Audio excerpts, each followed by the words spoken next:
That was fascinating. You introduced me to so many new concepts. It is now my honor to introduce Dr. Alim Ulbashev, and he is a postgraduate in law at Moscow State University, where he also teaches Russian private law.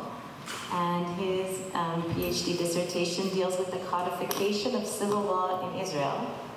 He was a visiting student at Hebrew University just last year, 2016-17, where he studied international and private law. And Alim is also a practicing lawyer in Moscow. Thank you very much. Thank you so much for your introduction. Ladies and gentlemen, I would like to start my presentation with the acknowledgements to the organizers of this conference, and especially to Dr. Anton Mordechai Kanevsky, who actually invited me to take part in this remarkable event. As a citizen of Russia and as a Jew, I cannot but feel proud for the fact that the Jewish and Israeli law studies are developing in this country. And it's an honor for me personally to stay here and make my own contribution to this great deal. I would also like to express my gratitude to my colleagues from Yale Law School, where I spent the last year as a visiting researcher. Actually, at Yale, I prepared the draft of this presentation and worked with the ex-chairman of the Israeli Supreme Court, with Professor Aharon Barak, who rendered invaluable assistance to me. I cannot say that we agree always, but... Then you're in good company with me. Right. So today I'm going to talk about the principle of equality, as you can see in the program. Usually the legal principle of equality is considered in the context of the human rights doctrine, and it consists of several blocks, like equality of women and men, the equality before the law, and so on. But I would like to suggest a slightly different perspective, slightly different understanding of the equality as equality of religious and secular law in one legal system, in one legal framework. So I'm raising the question of correlation and coordination of religious, in our case Jewish law, and secular positive state law within the same legal order. As you know, this issue is especially acute in Israel. In official documents and in judgments, it was mentioned many times, Israel is defined as a Jewish democratic state. By the way, that is exactly how Israel was seen by its Zionist architects, beginning with Theodor Herzl. However, as modern Israeli lawyers joke, today we have two Israels, right? A Jewish one and a democratic one. And how can we unite these two Israels? It is the question. How we can find the right balance of Jewish and secular law in the state of Israel. Religious law and secular law are not just the systems of laws, of norms, as the classical legal theory teaches us. It is the ways of thinking of people with different backgrounds, with different ideologies and philosophies. In our case, Jewishness and democracy, religiosity and secularity are in the DNA of the Israeli statehood and of the Israelis. Therefore, we are not talking about some abstract and theoretical problems. We are talking about the problems that really worries millions of Israelis. About the problems they face every single day. Should you open any Israeli newspaper and you'll see on the front page article about the huge confrontation of left-wingers and right-wingers, and the last example is adoption of new basic law. You all knew this story on the Jewish, it's called like national, how is it called? national state, right? National state. So it is, I think, the best example. And you see that these conflicts arise in academia, in Knesset, and on the streets. And let's take some examples.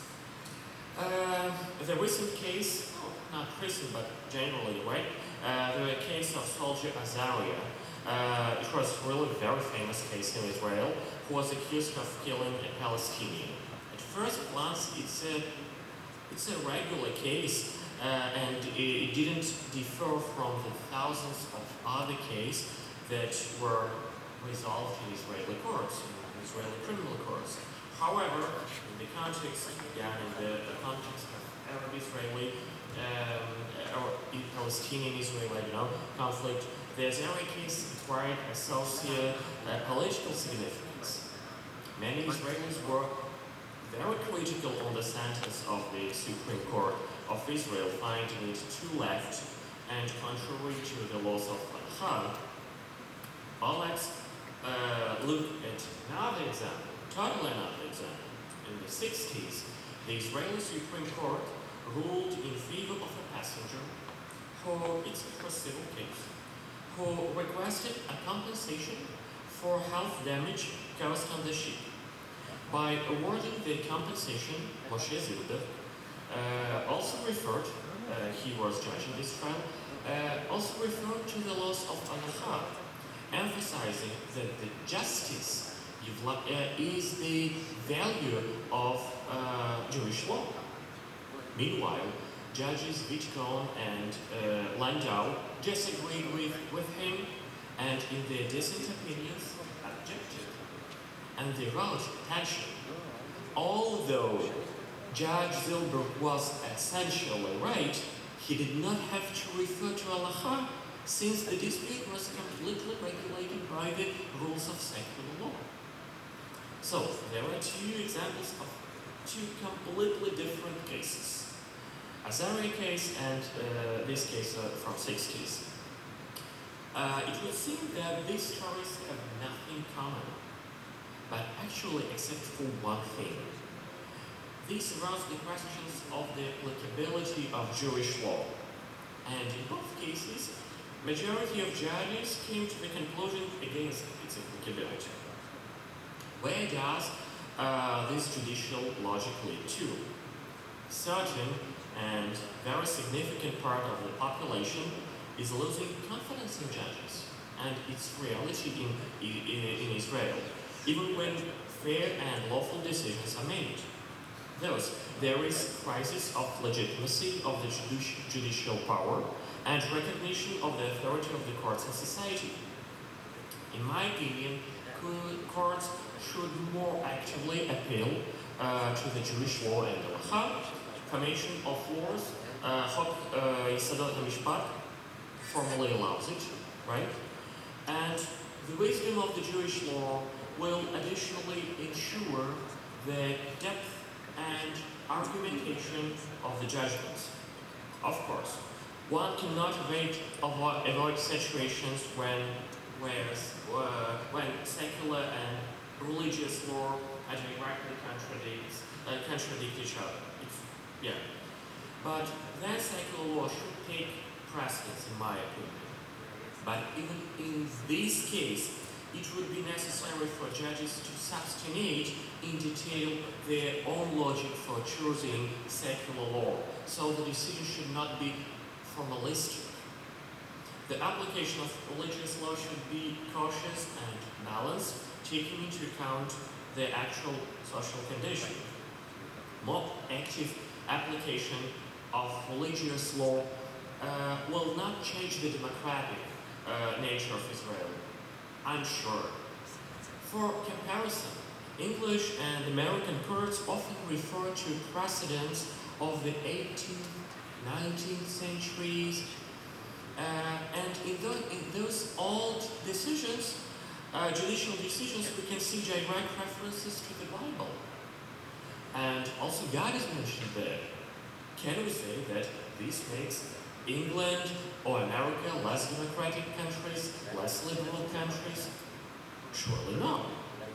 However, it allows preserving the continuity of jurisprudence and judicial practice, which ultimately ensures the legitimacy of the judiciary in these countries. So the legitimacy, it is the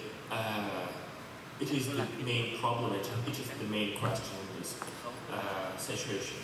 And yesterday, I'm not sure that I can quote Professor Andrei exactly, but he said a very wise thing, that the Supreme Court... Sorry? Right, exactly. That the Supreme Court should not be just regular institution in the political system of Israel, but it also should keep and preserve and develop Jewish culture and become maybe an element of this judicial culture, Jewish culture and tradition. Am I right? And yeah, exactly. Today we celebrate 100 years of the Mishpat Ivri Society and 70 years of the State of Israel. However, we are well aware that the Jewish law, Halacha itself, has a far longer history. It would be foolish to neglect or ignore this experience and heritage of our people, of our nation, of Jewish law. Surely, not all experience of our ancestors is applicable today, but we must treat it with great response and honor anyway. Thank you so much, and in conclusion, I want to say that for me it's a big honor and to see you all in Moscow. Today we live, I hope, in new Russia, in new Moscow, where we can speak Hebrew, we can learn Hebrew, we can talk about Jewish law, and it is our right, we can realize it. So, Baruch Hashem, thank you so much and enjoy. Thank you very much. I actually right away thought when you were speaking that your remarks do in fact dovetail with